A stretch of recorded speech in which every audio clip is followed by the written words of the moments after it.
We're going to talk staking now. So, staking is a mechanic that an NFT community would introduce to one, help sort of stabilize the floor, but two, reward the people that are holding for the long term, right? If I buy, say, a 1 ETH NFT, I've just invested quite a large amount of money in that NFT, and I don't have any plans of selling it.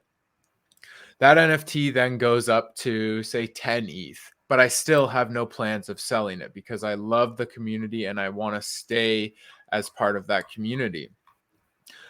Why am I holding on to this thing? If I'm even though the floor is now 10 ETH, how am I going to get value from it? So the projects shouldn't successful projects are introducing staking mechanics, and with staking, you're actually locking up your NFT. You're locking up the token, so it can't be sold. And then from there, you're given a reward. So whether this reward is through a token, a utility token of some sort, like we just spoke about with the root token and the BearX project, um, or you're given different access to free alpha, exclusive community areas, airdrops. The list is endless, but honestly, the most common is to get a token given paid out to you every so week or daily or whatever the project determines is best. But the key here is that your NFT is locked up and it can't be sold. So again, that helps with the healthy floor. And if the majority of holders aren't selling, then the floor isn't going to fluctuate much. So I want to show you a project that I'm involved in that's actually getting ready with staking. They've been planning it from the start, but it takes a lot of work. So tokenomics is no joke, and developing that staking mechanism can take time. So if the project is promising staking, give them a chance to execute because it does take some time. So that project is called Lost Boys. I've been in it for a while now. And they'll be introducing staking fairly soon. So it's a really interesting project. Their main focus is mental health. It's actually an moving backgrounds with lo-fi music attached to these. So it's really interesting art pieces to begin with, but the staking mechanic is really, really awesome. So what's going to be happening there is I'll pull up their Discord. For every one Lost Boy you hold, you'll receive 10 Lost tokens per day. Every 2 Lost Boys, you receive 20, 3, 30, and so on and so forth. So if you're staking your Lost Boy and it's not up for sale and you've staked it through their staking mechanics, you're going to receive a daily payout of this Lost token. So the Lost token is going to have future utility within their ecosystem. Now, an interesting thing that they've done is they did a free airdrop for holders, and they did Lost Girls. So they've created their Lost Girls, and that was a free mint for Lost Boy holders. Now, what does this do? Can I stake my Lost Girl? This is actually a multiplier for your staked Lost Boy. So if you're staking your Lost Boy and you're staking your Lost Girl, it's actually going to multiply the amount of tokens you earn. So there's a lot of really cool mechanics that projects can put into play here, where you're rewarded with some sort of token for holding, for being diamond handed, and then integrating their other projects.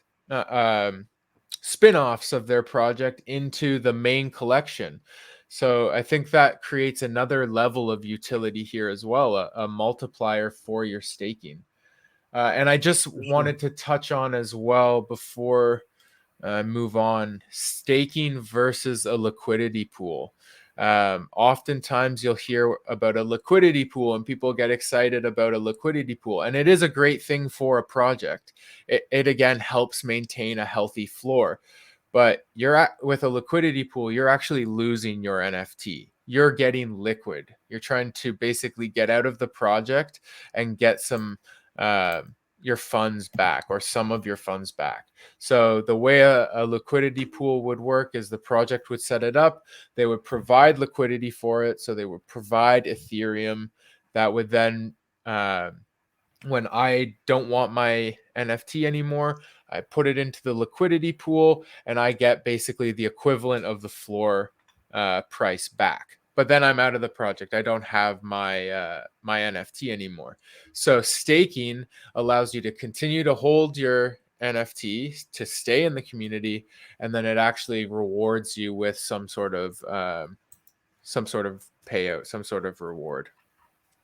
And So if you that look here, like CryptoPunks has no floor price. If you've ever wondered what that means, that will happen when everyone stakes their NFT in the whole collection and no one wants to sell theirs anymore. Then you get this sort of scenario over here where the floor price doesn't show because there is not one of them for sale.